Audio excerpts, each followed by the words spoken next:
Jerry Jeudy's losing his mind. There's a viral moment going around Twitter, social media between Shedeur Sanders and Jerry Jeudy that we're going to look at here. We're going to look at all perspectives because Shedeur spoke about it, Stefanski spoke about it. We're going to talk about it. Also, Shannon Sharpe weighing in. I mean, this is everywhere right now, guys, so we got to talk about it here on the Browns Report. I am your host, Joey O'Donohue, and if you haven't seen it already, what happened in that Niners game was Jeudy was visibly animated, upset, yelling at the young rookie quarterback Shedeur Sanders in his second ever start on the sideline. They were looking at something on the tablet.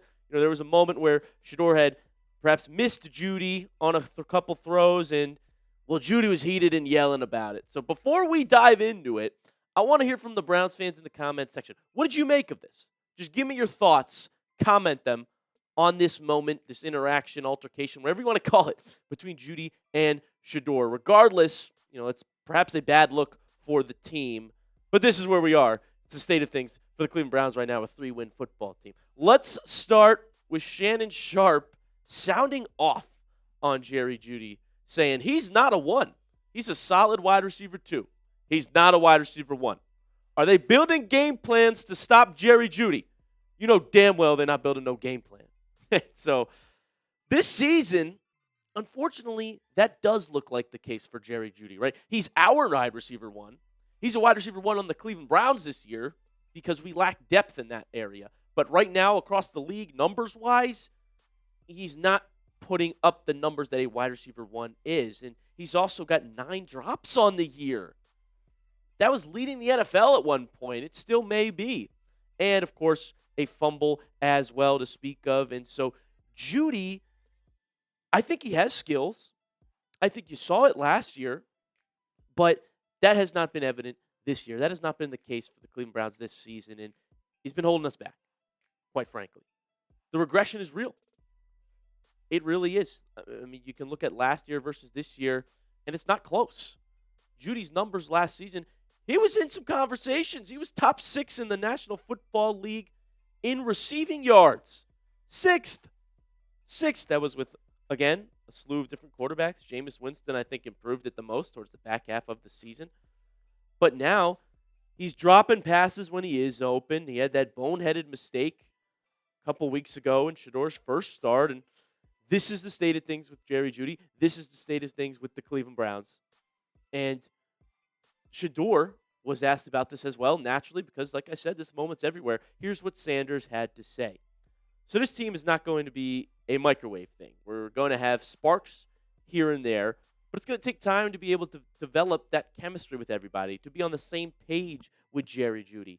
And, of course, you want to be able to get him the ball, but you got to understand it takes time. I'm more of a trust person, and that's just what it boils down to. So we have to spend time on tasks with all those guys and be able to trust and be able to see things on the same lens. And Shedeur said they're just not seeing things on the same lens all the time right now. There were a couple plays where Shedeur could have got the ball out to Jeudy. I mean, here, Jeudy did a nice job of sitting in the zone, finding an open spot, and Shedeur ends up going for the check down on the right side of the field. And so the play where Shedeur missed Jeudy early in the game, Jeudy looked like he stopped running his route. It's kind of 50-50 effort. And so this is a chemistry thing. This is something that these two guys have not practiced together until 2 weeks ago. It might actually take some time to develop this connection, and it's kind of on both of them here. Shedeur, talking about that missed shot, said, it was just a missed shot. So then when I miss that, I got to stay on myself and just keep shooting. And I think that is a big thing for Shedeur as well, is to stay confident and keep firing. His first half was really good against the Niners, but there were moments where Shedeur held on to it a little bit too long, right? The offensive line did a better job against San Francisco this time, and so this is going to be a feel thing, something that needs developing, because there were moments where he could have got the ball out, right? Some places to improve. That's one of them. Also, I think it's going to come with confidence. Like, he's a confident guy. Be confident in yourself out there on the field, Shedeur, because we know you have the flashy ability. We know you can sling it deep. The touchdown pass to Shannon was a beautiful throw, perfectly executed play. And this is going to come with reps. I think the Browns are being very conservative with their game plan. It's almost like they don't trust their pass game at all. They're not trusting They're rookie quarterbacks. And so this is something that is going to take a little bit of time for Shedeur to have the confidence to just, boom, fire that football, get that ball out within a couple seconds, because I think he has the ability and talent to do it. It's something that's going to take more reps and development, which he has not been properly given up to this point in the season. So it will take a little bit of time, the perfect timing, perhaps, if you will. But that's my main takeaway there, is those plays where Shedeur had some moments to get the ball out and didn't. I think there's a balance of the Cleveland Browns are very conservative in their game plan. You know, it's probably Stefanski saying, just don't turn it over, right? Let's just be safe with the football, which absolutely should be a big emphasis. But I think Shedeur's not playing as confident as he can be, and the game plan is they're not letting Shedeur sling it. They're not letting him go loose. It's a balance. It's the bad coaching and game plan, and also the fact that Shedeur does need a little bit more reps, a little bit more practice to get his feet wet here in the NFL and be the player we think he can be. What say you about Jerry Jeudy, though, and Shannon Sharpe's comments? Is he a true wide receiver 1, or is he a wide receiver 2 on a team that doesn't have many other options? Type 1 if he's a 1, type 2 if he's a 2. Let me know in that comment section. Like I said, we've seen, I think, pure ability from Jeudy. There's potential. I mean, his days at Alabama, absolutely. I loved him coming out of college. This season, though, he hasn't lived up to the wide receiver 1 standards. Last year, he did. What say you in the comments section? We got more to talk about. We're going to look at what Coach Kevin Stefanski said about their altercation as well, and just the Browns' game plan in general. But first, I want to give a shout-out to our sponsor, and that is PrizePicks. It is the holiday season, the best time of year for sports, bowl games, basketball matchups, playoff pushes. It is all happening at once, and while you and I are out here making decisions every day, what gifts to buy, what to eat, which game to watch, there is one place where it feels good to be right: PrizePicks. I love this app, man. It's a lot of fun. I win money, and covering the Browns helps me know what picks to make. When coaches talk about getting Jerry Jeudy more involved, I pick more on his projections, and I was right against the Jets. When Cleveland plays a bad run defense, I'm all in on Quinshon Judkins. And new feature alert: PrizePicks now has early payouts. If your lineup gets off to a hot start, you may now have the option to cash out those winnings before the game even finishes. PrizePicks is simple to play. Just pick more or less on at least 2 player stats. If you get your picks right, you could cash in. I'm hoping to do that this week in Browns-Titans. Give me the more on a Cam Ward half an interception. Quinshon Judkins, more than half a touchdown, rushing or receiving. I think this is the week he gets in. And, of course, the more on Shedeur. More than half a passing touchdown. I think he throws another this week. And finally, more than 124.5 passing yards. That's my lineup. You can make one just like it if you download the PrizePicks app today and use code CLNS to get $50 in lineups after you play your first $5 lineup. That is code CLNS to get $50 in lineups after you play your first $5 lineup. PrizePicks. It's good to be right. Here's the deal with the Cleveland Browns game plan. Every team in the league just starts stacking the box. They figure out what we're doing. We were running that ball hard in the first half. All of a sudden, you have to go away from the run game. It's not working anymore. First down runs, not working too well for the Cleveland Browns. It's obvious what we're doing because Quinshon Judkins is a stud. The league has been put on notice about this young rookie and his game, his vision, his power, his burst. And he's facing 8+ defenders 45.2% of the time. That's more than any other running back in the National Football League. 8+ defenders. They're stacking the box. Dylan Sampson getting a little bit more involved, I think, will help the Cleveland Browns going forward too. But again, it's obvious when one of them are out there. It's obvious when we're going to run. And he left the Niners game with the calf injury. He's now day-to-day. And so if we just have Judkins and Ford, expect multiple defenders in that box once again.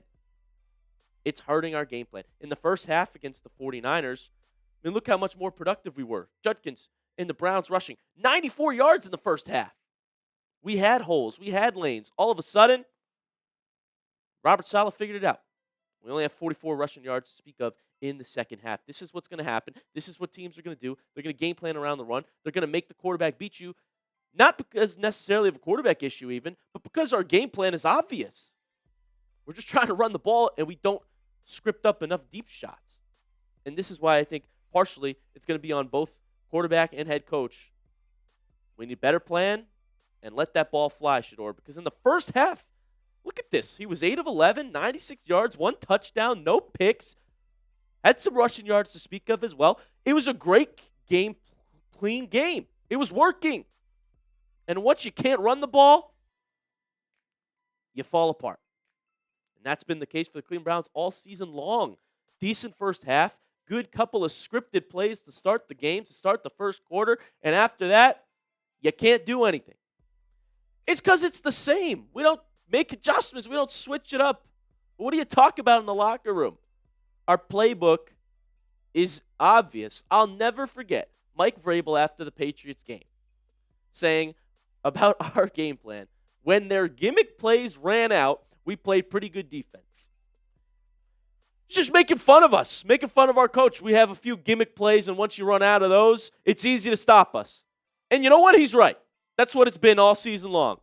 We have a couple good plays in the first half, and then we can't score to save our lives. So whose fault is that? That's a playbook and game plan issue. Kevin Stefanski, though, weighed in on the altercation between Shedeur and Jeudy on the sideline. He said, look, football is an emotional sport. And certainly when you're a family like we are, you have your disagreements. Sometimes they're for everybody to see. Sometimes it's behind closed doors. But like a family, we move on. We talk about it, so not too worried about it. So Stefanski saying this is something that's not too big a deal. You know, he's taking the very even keel approach that he always does. And I don't think it's necessarily something that needs to be blown out of proportion, for sure. But I do think Judy's got to calm down, man. Look, there's a point to be made that he was open on a couple plays. There's also a point to be made that he's dropped the ball all year long, and he's a bit of a hothead. So I get his frustration, but this is something that's a chemistry thing. It's going to take a little bit of time, and this is Shedeur's second ever start. You're over there screaming at him. Relax, man. Let this thing develop. Let it play out. We've got, 5 games left in this season. I think you'll start to see this improve as he is the starter next week is Shedeur. He'll get those reps in practice and be able to build on it and let that thing fly pretty soon here in the National Football League.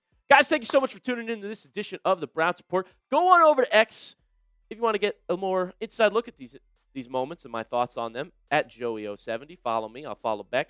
And hit that subscribe button if you want daily Cleveland Browns videos and to know what's going on with this team, this organization. Hit that subscribe button. I'm here for you every single day. Appreciate you guys tuning in, and we'll see you next time.